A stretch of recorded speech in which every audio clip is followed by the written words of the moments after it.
वंदे मातरम। नमस्कार, बहुत बहुत स्वागत करता हूं आप सबका अपने YouTube channel digital Hindi teaching में। आप इस चैनल को सब्सक्राइब करके घंटी का बटन दबा लें ताकि आपको आने वाले हर वीडियो का नोटिफिकेशन प्राप्त होता रहे, आपको हर वीडियो मिलता रहे। चलिए अब वीडियो को लाइक कर दीजिए और अब हम शुरू करते हैं आज का वीडियो। हम पढ़ रहे हैं कक्षा 7 की हिंदी पाठ्य पुस्तक वसंत और इस पाठ्य पुस्तक का पाठ 17 वीर कुंवर सिंह जीवनी है, इसका हम अध्ययन कर रहे हैं।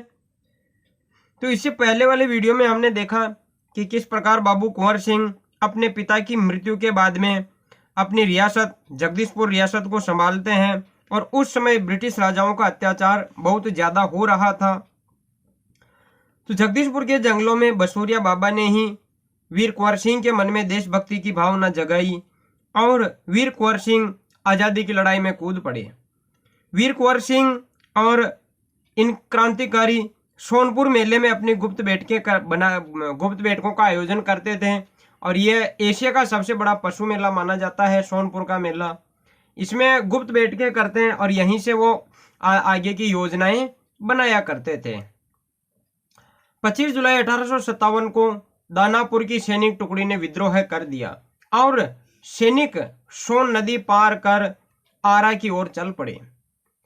कुंवर सिंह से उनका संपर्क पहले से ही था।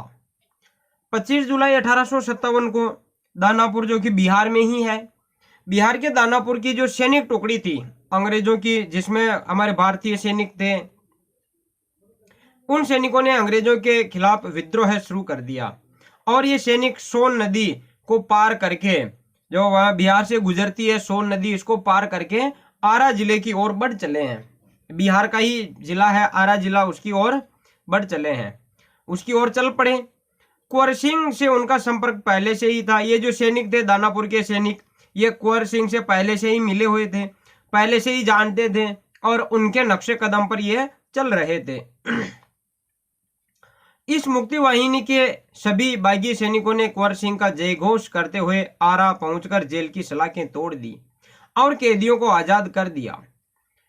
इस मुक्ति वाहिनी यानी जो सेना है, आजादी दिलाने वाली सेना, मुक्ति वाहिनी, आजाद कराने वाली वाहिनी, जो दानापुर की टुकड़ी चली है, इसके सभी बागी सैनिक, बागी यानी विद्रोही सैनिक, ये जो विद्रोही सैनिक यहाँ से रवाना हुए तो इन्होंने कुंवर सिंह का जय घोष करते हुए कुंवर सिंह की जय, कुंवर सिंह की जय, ऐसा करते हुए आरा पहुंच गए और आरा पहुंचकर जेल की जो सलाखें थी उन्हें तोड़ दी, जेल की सलाखों को तोड़ दिया, उन ताड़ियों को तोड़ दिया और कैदियों को आजाद कर दिया। उस जेल में जितने भी कैदी थे, क्रांतिकारी थे, जिन्होंने अंग्रेजों ने बंदी बनाकर रखा था क्रांतिकारियों को, तो जेल की सलाखें तोड़कर उन क्रांतिकारियों को आजाद कर दिया।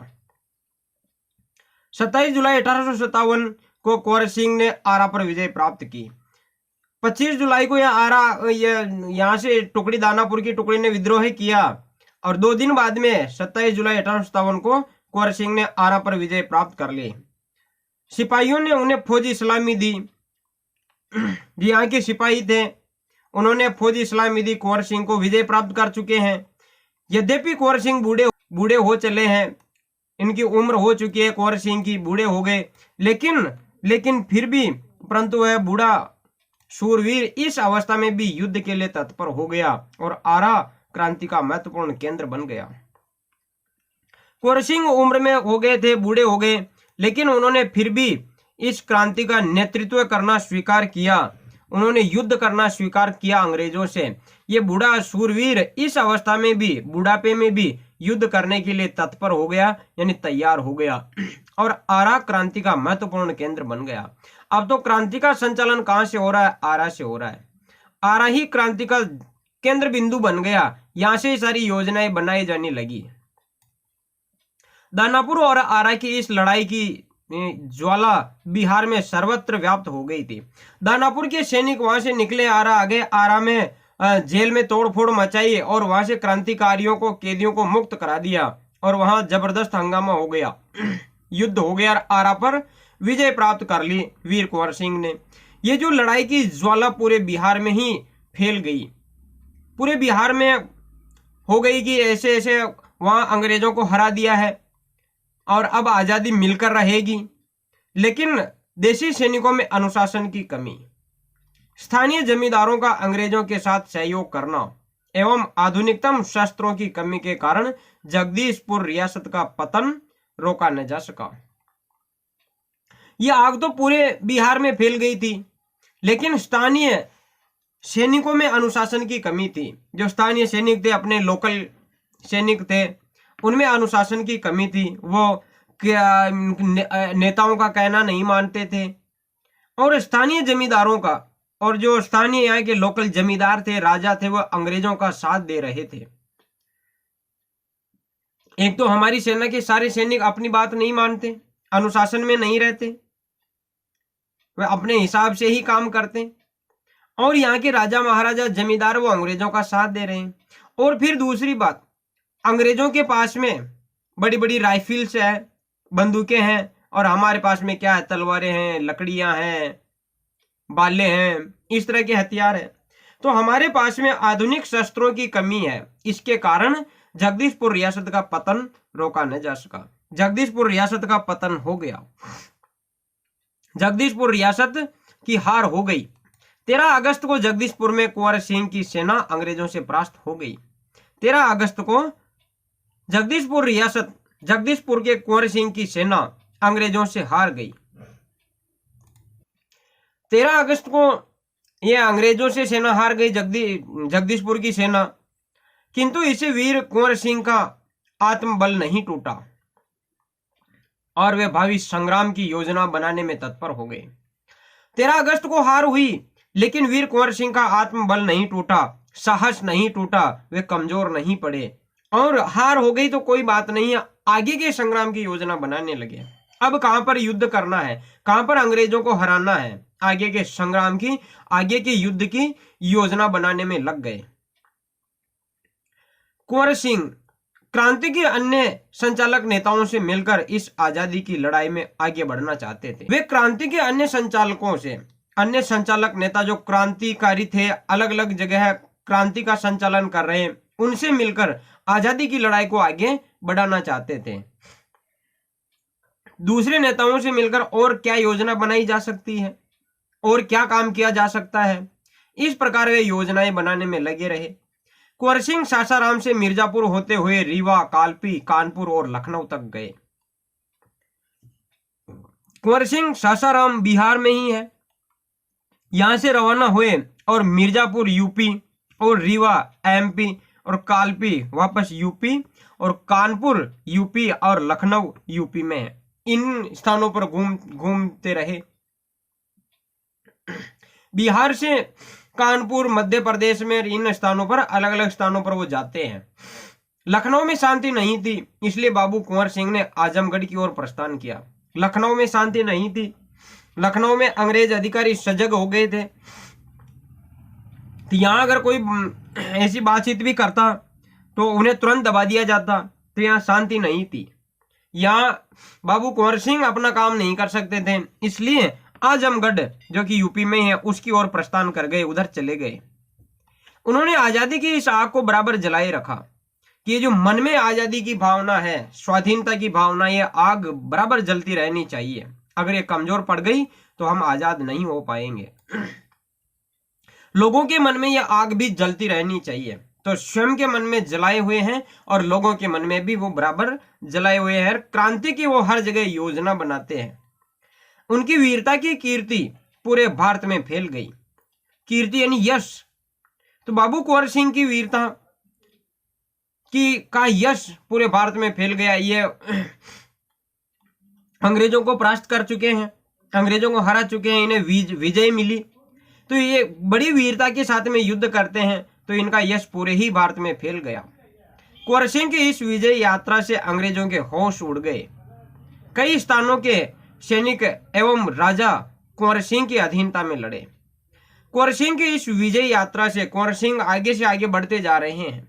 यहाँ विजय प्राप्त की, वहां विजय प्राप्त की, यहाँ अंग्रेजों को हराया, दूसरी जगह अंग्रेजों को हराया। इस प्रकार से इनकी विजय यात्रा जैसे आगे बढ़ते जा रहे हैं, जीतते ही जा रहे हैं। अंग्रेजों के होश उड़ गए इससे। अब ये आगे और बढ़ेगा, वहां भी जीत प्राप्त करेगा।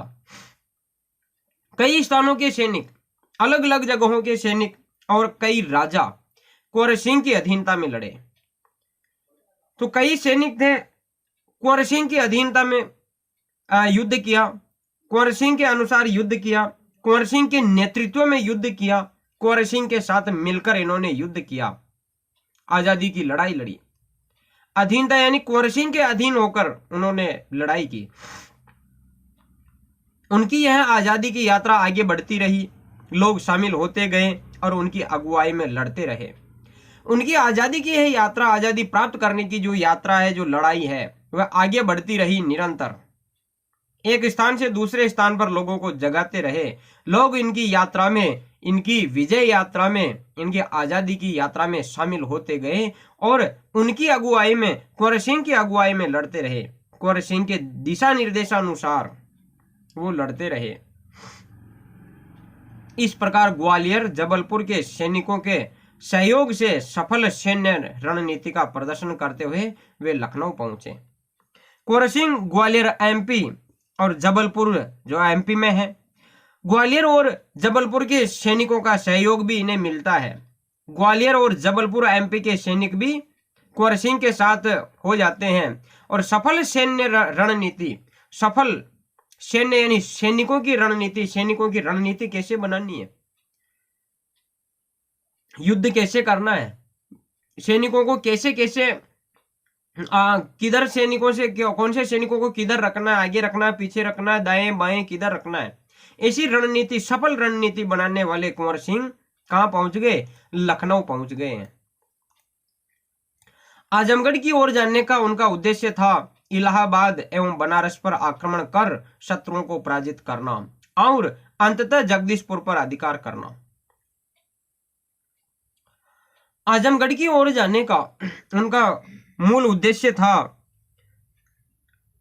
हमने देखा कि वहां पर लखनऊ में शांति नहीं थी, तो वो फिर आजमगढ़ की ओर प्रस्थान कर गए। तो आजमगढ़ की ओर क्यों गए? आजमगढ़ यूपी में है, तो आजमगढ़ की ओर जाने का उद्देश्य क्या था? तो उनका उद्देश्य था कि मैं आजमगढ़ की ओर जाऊंगा तो इलाहाबाद पर विजय प्राप्त करूंगा और बनारस पर भी विजय प्राप्त कर लूंगा। इलाहाबाद और बनारस पर आक्रमण करके शत्रुओं को पराजित करना और वहां पर विजय प्राप्त करना और वहां से फिर अंततः यानी अंत में इलाहाबाद और बनारस पर शत्रुओं को हराकर पराजित करना, यानी हराना, शत्रुओं को पराजित कर वह विजय प्राप्त करके मैं अंत में जगदीशपुर पर अधिकार करूंगा। जगदीशपुर हाथ से निकल गया था, तो फिर वापस मैं जगदीशपुर पर अपना अधिकार कर लूंगा। अंग्रेजों और कुंवर सिंह की सेना के बीच घमासान युद्ध हुआ। अंग्रेजों और कुंवर सिंह की सेना, कुंवर सिंह अपनी सेना लेकर बढ़ रहे हैं, आगे विजय वाहिनी लेकर बढ़ रहे हैं। तो अंग्रेजों की सेना और कुंवर सिंह की सेना के बीच में घमासान यानी भयानक जबरदस्त युद्ध हुआ। उन्होंने 22 मार्च 1858 को आजमगढ़ पर कब्जा कर लिया। कुंवर सिंह 22 मार्च 1858 को आजमगढ़ पर विजय प्राप्त कर आजमगढ़ को अपने अधिकार क्षेत्र में ले लेते हैं, कब्जा कर लेते हैं। कब्जा करना यानी अधिकार करना। अंग्रेजों ने दोबारा आजमगढ़ पर आक्रमण किया।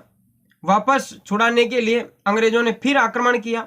कुंवर सिंह ने एक बार फिर आजमगढ़ में अंग्रेजों को हराया। दूसरी बार भी कुंवर सिंह ने अंग्रेजों को हरा दिया, आजमगढ़ में अंग्रेजों को हरा दिया। इस प्रकार अंग्रेजी सेना को परास्त कर वीर कुंवर सिंह 23 अप्रैल 1858 को स्वाधीनता की विजयी पताका फहराते हुए जगदीशपुर पहुंच गए। आजमगढ़ को अपने कब्जे में लिया, अंग्रेजों को हराया, अंग्रेजों की सेना को परास्त किया, हराया और कुंवर सिंह 23 अप्रैल 1858 को स्वाधीनता की विजयी पताका फहराते हुए स्वाधीनता, आजादी प्राप्त कर चुके हैं। कहा? आजमगढ़ में विजय प्राप्त कर चुके हैं। तो आजादी की विजय हो रही है। आजादी की क्या हो रही है? विजय हो रही है। और पताका फहराते हुए, झंडा फहराते हुए, झंडा लहराते हुए, विजय पताका, आजादी की विजय पताका लहराते हुए जगदीशपुर में पहुंच चुके हैं। यह तो इनकी स्वयं की रियासत है, खुद की रियासत है, यहां पहुंच गए। किंतु इस बूढ़े शेर को बहुत अधिक दिनों तक इस विजय का आनंद लेने का सौभाग्य न मिला। इसी दिन विजय उत्सव मनाते हुए लोगों ने यूनियन जैक उतारकर अपना झंडा फहराया। 23 अप्रैल 1858 को आजादी की विजय पताका, आजादी का झंडा लहराते हुए फहराते हुए कुंवर सिंह जगदीशपुर पहुंच गए। किंतु इस बूढ़े शेर को, कुंवर सिंह बूढ़े हो गए थे और शेर इन्हें कहा गया क्यों? क्योंकि विजय प्राप्त करते आ रहे हैं, अंग्रेजों को हराते आ रहे हैं। तो इस बूढ़े शेर को इस आजादी का अधिक दिनों तक, इस विजय का अधिक दिनों तक आनंद लेने का सौभाग्य न मिला। ज्यादा इन्होंने इस जो आजादी इन्होंने प्राप्त की, जगदीशपुर रियासत पर इन्होंने वापस कब्जा किया, तो इस विजय का आनंद लेने का सौभाग्य ज्यादा न मिल सका, बहुत कम समय उन्हें मिला। और इसी दिन विजय दिवस, विजय उत्सव मनाते हुए 23 अप्रैल को वहां पहुंच जाते हैं जगदीशपुर में, और 23 अप्रैल को ही यूनियन जैक यानी अंग्रेजों का झंडा उतारकर अपनी रियासत का झंडा जगदीशपुर में फहरा देते हैं। अंग्रेजों के झंडे को फेंक दिया और अपना झंडा लहराया। इसके 3 दिन बाद ही 26 अप्रैल 1858 को यह वीर इस संसार से विदा होकर अपनी अमर कहानी छोड़ गया। 3 दिन पहले अपनी रियासत जगदीशपुर को आजाद कराया अंग्रेजों से और बड़ी धूमधाम से विजय उत्सव मनाया। अंग्रेजों का झंडा यूनियन जैक उतारकर फेंका और अपना झंडा फहराया और अपनी रियासत पर वापस कब्जा किया और गद्दी पर बैठे। उसके 3 दिन बाद ही, बूढ़े तो थे ही, 26 अप्रैल 1858 को कुंवर सिंह देवलोक हो गए। कुंवर सिंह का निधन हो गया, इस संसार से विदा हो गया और इस आजादी की लड़ाई में अपनी एक कहानी, अपनी एक अमर कहानी छोड़ गया। उन्हें कोई भूल नहीं सकता, इस आजादी की कहानी में कुंवर सिंह को कोई भूल नहीं सकता।